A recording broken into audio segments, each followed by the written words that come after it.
What if one stock could quietly control more than 13% of your ETF, and you did not fully realize it? That is not a hypothetical. Inside Vanguard's S&P 500 Growth ETF, ticker VUG, NVIDIA alone represents 13.53% of the portfolio. The top 10 holdings account for nearly 58%. Information technology makes up over 41% of the fund, with communication services adding another 16%. On paper, VUG sounds broadly diversified. It tracks the growth half of the S&P 500. It holds more than 100 companies. It charges a microscopic 0.07% expense ratio. It manages over $22 billion, which means tight spreads and strong liquidity. But structurally, this is not diversified growth in the traditional sense.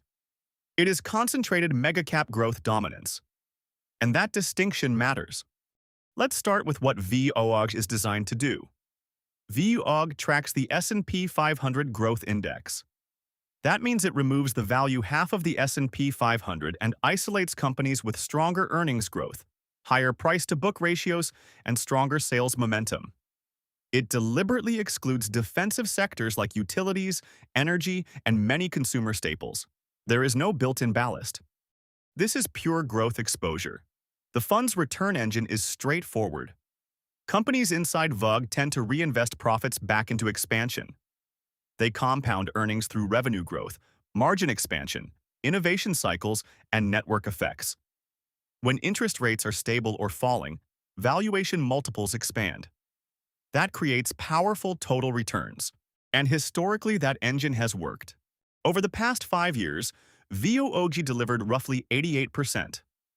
Over the past decade, it returned nearly 395%. That is almost quadrupling capital. It outpaced the broad S&P 500 by a meaningful margin. But those returns did not come from 100 companies equally contributing. They came from dominance. NVIDIA, Apple, Microsoft, Alphabet, Meta. Mega-cap technology names that compounded earnings at extraordinary rates while capital flooded into artificial intelligence, cloud infrastructure, and digital platforms. So the question becomes, is that concentration a strength or a vulnerability? Let's examine the structure. When nearly 58% of an ETF sits in its top 10 holdings, the portfolio behaves more like a focused basket than a broad index. If NVIDIA declines 10%, VUG loses approximately 1.35% immediately, all else equal.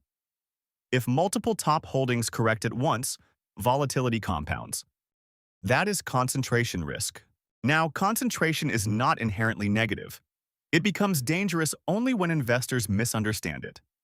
If your thesis is that AI infrastructure spending continues accelerating, semiconductor demand remains structurally strong, and mega-cap tech maintains pricing power, then VUG aligns perfectly with that thesis.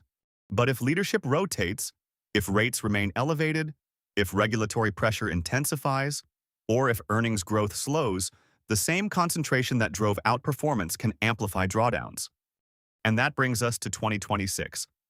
Growth stocks entered the year under pressure.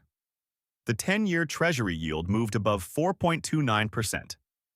Growth equities are long-duration assets. Their valuations rely heavily on projected future cash flows. When discount rates rise, those future earnings are worth less in present value terms. As yields climbed, VUG declined roughly 2.5% year-to-date, while the broader market held up better. This is textbook rate sensitivity. Falling yields benefit growth. Rising yields compress growth. The recent pullback in yields toward 4.05% has offered some relief, but VUG's near-term direction remains closely tied to the rate outlook. Now let's talk about trade-offs. First, volatility. Historically, growth ETFs exhibit higher volatility than the broader market. That volatility is the cost of higher upside potential. You cannot expect 395% 10-year returns without enduring sharper drawdowns along the way. Second, income. VUG's dividend yield sits around 0.46%. That is negligible. This is not an income vehicle. Investors seeking yield will not find it here. Every dollar is optimized for reinvestment and growth, not distribution. Third, Macro sensitivity. If inflation expectations rise again, if the Federal Reserve remains restrictive, or if bond yields surge higher, growth multiples face pressure. That pressure hits concentrated funds harder than diversified value-oriented funds. So where does that leave us? VUG is not trying to be balanced.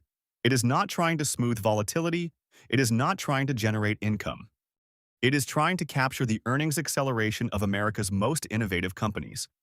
And in that mission, it has succeeded. The 0.07% expense ratio is extremely competitive. The fund structure is efficient.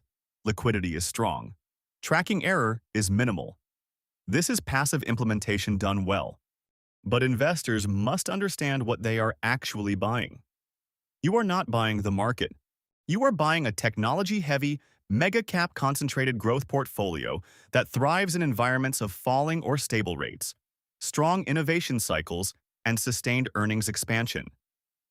That clarity matters, because investor behavior often breaks portfolios more than asset allocation does. If you buy VUG expecting stability and panic during a growth correction, the problem is not the ETF. The problem is expectation mismatch. Now let's zoom out. Over long horizons, growth leadership rotates. The 2000s favored value after the dot-com collapse. The 2010s favored growth during ultra-low interest rates. The early 2020s have been defined by AI acceleration. The next decade will not be identical to the last. That does not mean growth ends. It means regime shifts happen. So here is the strategic lens.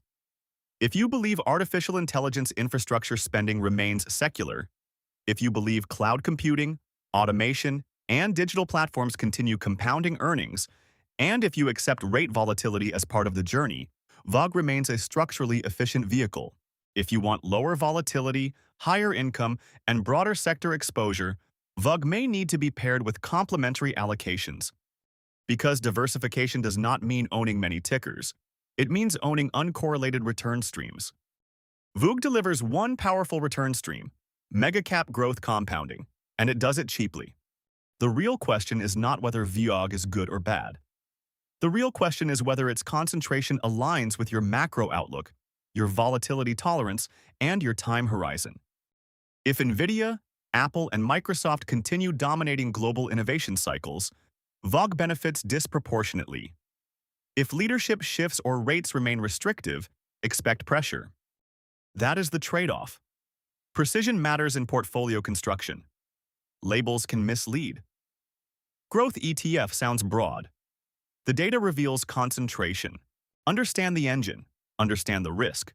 Then decide whether you want that exposure. Because in investing, clarity compounds just like earnings do. And concentrated exposure, when understood, can be a feature, not a flaw.